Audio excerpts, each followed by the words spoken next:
Good evening, ladies and gentlemen. Welcome to Discussing Dynamo. My name is New Ward, and I will be your host this evening. If you like what you see, please be sure to like and subscribe, and leave a comment down below letting me know what you think about today's show. So before we begin with the presentation today, talking about the Portland game this weekend and the Colorado game this upcoming weekend, we're gonna take a quick news break. So recently, the Dynamo acquired Latif Blessing from Toronto FC. Blessing is in his 8th season currently in the MLS. He has 190 appearances, 137 starts. He has spent time with Sporting Kansas City, LAFC, New England Revolution, and most recently Toronto FC. The brunt of his experience is coming from LAFC, where I think he won both the MLS Cup and the Supporter Shield during his time, but I might be wrong about one of those. I know he's won some championships. I just don't remember which trophies exactly he's won. And then during his time in the MLS, he scored 17 goals and 25 assists. FBref has him listed as a midfielder slash forward. So I'm thinking he's going to be able to fill in for Grey Goose, kind of let Grey Goose become the late impact sub that he was kind of meant to be. Um, I'm thinking he's going to be able to maybe fill in for Coco when Coco goes away on international duty. I believe he has coming up this summer. Maybe he'll be able to fill in on the wings a little bit to kind of give Aliu or Seba a break, or maybe let Bossy get a break to kind of get back up to full match fitness. I think it's going to be interesting to see where he comes in, but I think he's coming in as more of a depth piece than he is as like a big impact signing. Um, he's definitely not the answer to the offensive uh, woes we've been experiencing and everyone asking and begging for a striker. This is definitely not that signing. He has not scored a goal since like 2022, so I don't think we should expect that out of him. I mean, if he comes in and he just starts scoring goals, I mean, fantastic. That'd be perfect. But I don't think that's the point of his signing. I think he's more to kind of add depth to the squad, experience and veteran status to the squad. Um, but I don't think he's meant to come in and turn the league on its head. I think this is just a good depth building signing for the team. Um, he's already being transitioned into the team. When he was announced, he was already at training, so he's already with the squad. He was we'll look at it in a second, but he was on the bench for this game against Portland. So I'm expecting to see him very very soon, probably even up in this upcoming game against Colorado. Um, so yeah, that's what I have. Welcome to the squad, Blessing. Now moving on to the game against Portland this weekend. Houston Dynamo beat Portland Timbers 1-0 to get our first win of the MLS Cup season this year. Um, Honestly, it was a very, very fun game to watch. Very physical. A lot more physical than I was expecting. Um, you don't really see either one of these teams and think there's going to be as many quote unquote dirty tackles as there were. I don't even know if you could call them all dirty tackles. It was just very physical. I mean, that's just the best way to say it. There were a lot of tackles that brought a lot of players to the ground. Um, Notably, I know there was one point to stop chance. Griffin Dorsey was double foot sliding tackled um, a Portland Timber player in the box. And I mean, he got the ball first. It was a very clean tackle, but I mean, it was like there was no chance this player was standing up after the tackle. It was the cleanest double foot tackle I have seen. It's like one of those you see a highlight reel of, but it never ends the way it's supposed to. It's always like no, they're putting their knees into someone's kneecap or feet into someone's kneecaps. Like this was Dorsey was coming for blood, and he just got the ball first. It was an accident. It was supposed to be physical, but other tackles. I mean, they were laying us out. We lit a couple of them out. One tackle that they made, Coco started a breakaway, leaving our box in front of Clark, heading towards obviously the Timbers' goal, and before he could really get into the open space that he had created for himself, I don't know which Timber it was, but they reached up. To me, it looked like they grabbed him from his shoulders and pulled him to the ground. My wife said it looked like they grabbed his jersey and pulled him to the ground, but it definitely looked like a very very flagrant foul. Obviously, it was called a foul for both of us and for everyone that I was around at the stadium. It definitely looked like a red card. I thought it should have been a red card for sure, but the most he saw was yellow, which, okay, if you're going to card that offense, that's okay. But then some of the other not even close to as flagrant or bad uh, fouls that were also given yellows in the game, equating the different kind of fouls. It kind of just seemed like the ref was scared of a red card, which I get it. It's a that is the big card. Um, it just that to me seemed like that should have been a red card offense. Um, Random stat. Speaking of red cards, the MLS saw six different red cards in six different competitions this week. So, maybe it's for the best that the referee this weekend kept the red card in his pocket, because that would have been seven in seven different competitions. That's quite a lot, considering there's only like 15 competitions a week. So that would have been almost half of your competition saw a red card. Um, so yeah, we're gonna go ahead and jump over to take a look at the starting lineup. Let me make sure I have everything set up for this. Yep, here we go.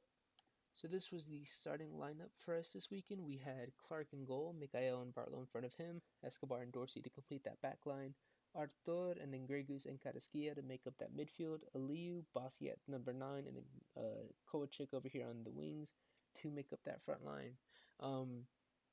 Kind of weird. I know I've definitely predicted this a couple times to have Bossy up at the 9. I didn't realize how weird and awkward that was gonna be. Um, and I mean he's all right there. He definitely has the hustle for it, but he does not have really the size for it. He kind of gets towered over by defenders, so it was a bit interesting to see him there. Um, Probably could have had him on the wing, but hey, it worked out. We got the win we needed. So yeah, I guess let's go ahead and talk about that goal real quick before we jump into a couple other notable plays that I saw. Um, so goal comes in. We were knocking at the door a lot. Um, it was definitely back and forth soccer. It was a lot of we were creating chances, they were creating chances. We needed to shut it down. They shut us down. But we just got one good, really, really, really good ball through from Coco into the box. Um, their goalie and one of the defenders both moved to stop the ball at the same time, which I guess the defender probably moved to also mark Aliu as he was running into the box. The defender, I don't think, knows his goalie came out, so he sticks his foot up to stop the ball to kick it away because he thinks he has to. The ball doesn't go quite clear of the goal, but the goalie and the defender both come together to knock each other down, but also in a way block Aliu. Aliu has to force his way through that gap to get to the ball in time to stop it from going out, and finishes the goal to give us the lead that we needed. And then after that, you could kind of see it wasn't the way it normally has been when we score a goal where we just immediately go on the defensive. We definitely had a lot of more more fire in our attack than we have, I guess, in the recent games whenever we score a goal.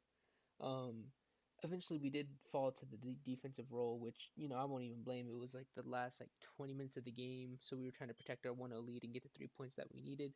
And I mean, we made pretty defensive subs. I know we subbed Siegel out for Bossy, or I'm sorry, Bossy out for Siegel. I think we did Aliu for Smith and Kovacic for Reigns, but I might be wrong on that. But I know we basically subbed our entire front line.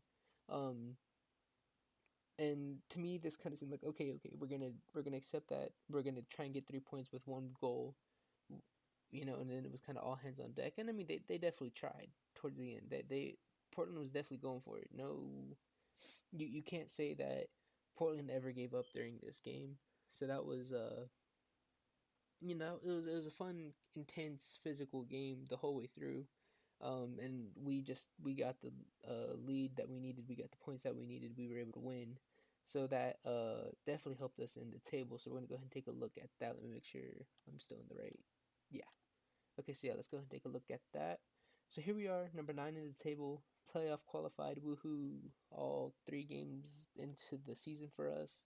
So yeah, we're ninth on the table with 4 points, RSL in front of us, Colorado in front of them. And then as you can see, Sporting Kansas City, St. Louis, LA Galaxy, Portland, Vancouver, and then Minnesota. Now the reason I bring the table up is because this weekend is going to be very interesting for specifically the top 10 here, top 9 here, almost all the teams here play each other. RSL plays LA Galaxy. We play Colorado. Sporting Kansas City plays LA Galaxy.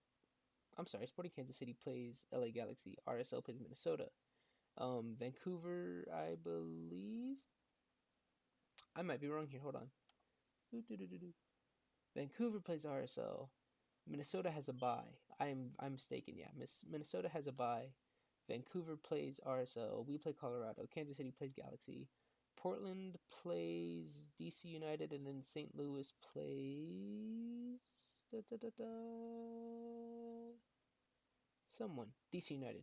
What am I saying then? Portland plays Philadelphia. My fault. Anyway, um, the only team out of all of this that I think is favored to really move up would be St. Louis. I think they have the best chance of beating and getting 3 points against DC United. The rest of these, I mean, these are all really stiff competitions that everyone has to face. Um, and there is a world where it's going to be Minnesota standing alone at the top with 10 points after this weekend, and then just a lot of everyone having 7 points. You know, we could get 7 from beating Colorado. RSL could get 7 from beating Vancouver, which would tie up, the top, what would then be 4 spots immediately. If Portland loses, they're stuck at 7. You know, if SKC and Galaxy tie, they're at 7. So it could be a very interesting table at the end of this week. So I just wanted to touch on that. That'd be a pretty funny um, ending to the weekend. Um, so yeah, that's really all I had for the table. But that does bring me into the Colorado game we do have coming up here against Colorado. I'm repeating myself because I'm doing things. I lost my mouse. Hello, I'm scared. Da da da da da da. Yeah. So we have Colorado coming up again this weekend, and they're honestly a pretty okay side this year. Last year they were definitely one of the lower sides. You kind of came up against them on the weekend, and you thought, okay, cool, this is gonna be a good weekend. We're probably gonna win. This is not the vibe coming into this weekend. They're in the middle of a rebuild, and they seem to be doing pretty well in that rebuild. I'm gonna go ahead and just look at it, but I'm pretty sure they're like 1-2-1 on the season. Yeah, they're 1-2-1 on the season. So not the pushover team that they have been in the past by any means. Um, I know they have a lot more. You want to call them international talent, but they're really just Americans who have played abroad that came back to the MLS. Um, they have a lot more fight in them this season.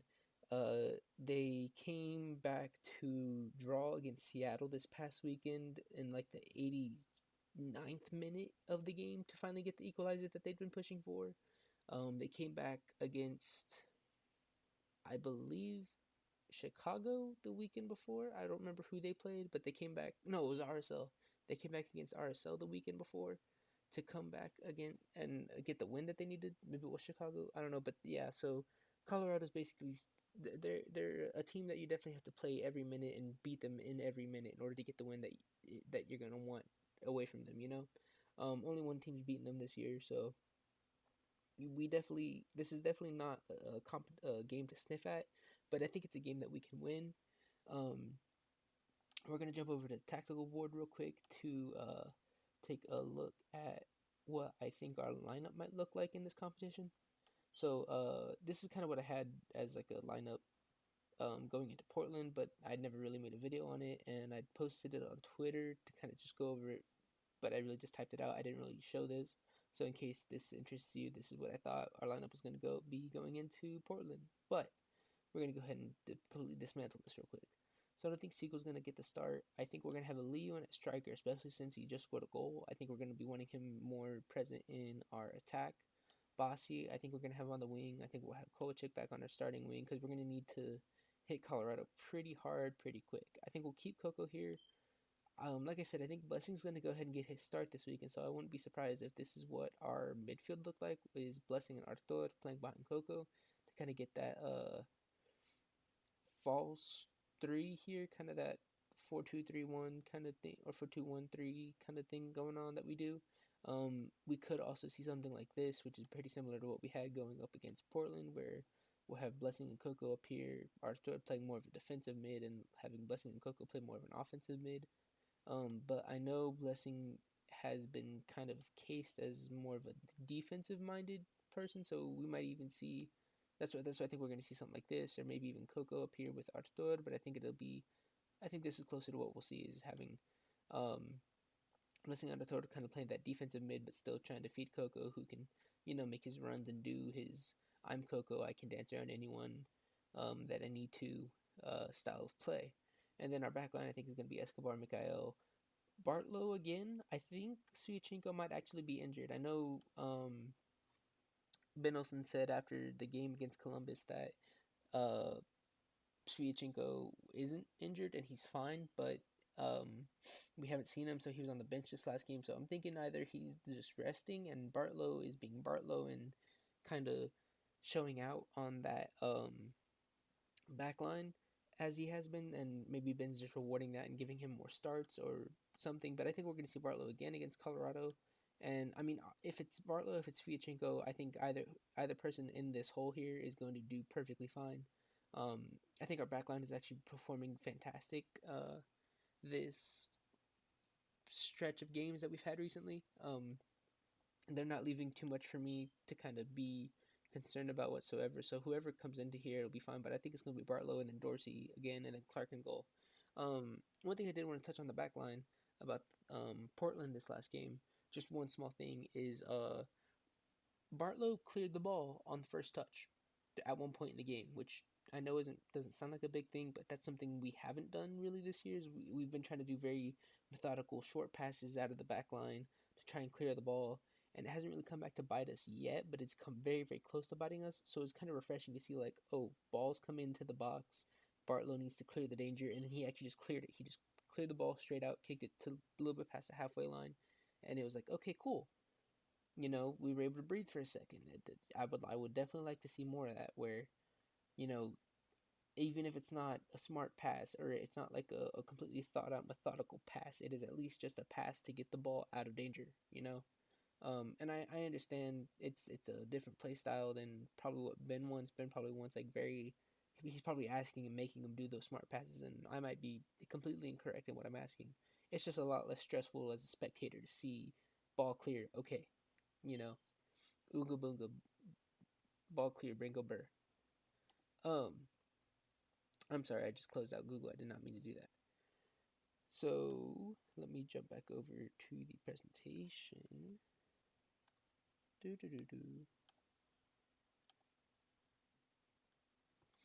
So yeah, that's those were kind of my thoughts against Portland. I thought we played very well, very physical, but everyone did their job. Um, High marks for everybody. Mikhail got man of the match for the team. I agree with that. Um, Aliu made team of the match day for the MLS for his goal, which is really really good for us, especially considering he got the honors off of his offensive play, and offensive play is something that we've been struggling in. So this is good signs for us for the future. Um, but yeah, that's really all I have. So thank you for watching. Uh, if you like what you see, please be sure to like and subscribe and comment down below, and follow me on Twitter and X at Discuss Dynamo, where I post more of my live thoughts on games, match day discussions where I'll kind of go over, maybe what I think or see in about our opponents or stuff like that, or anything like that. And yeah, so I will see y'all in the next one, and goodbye.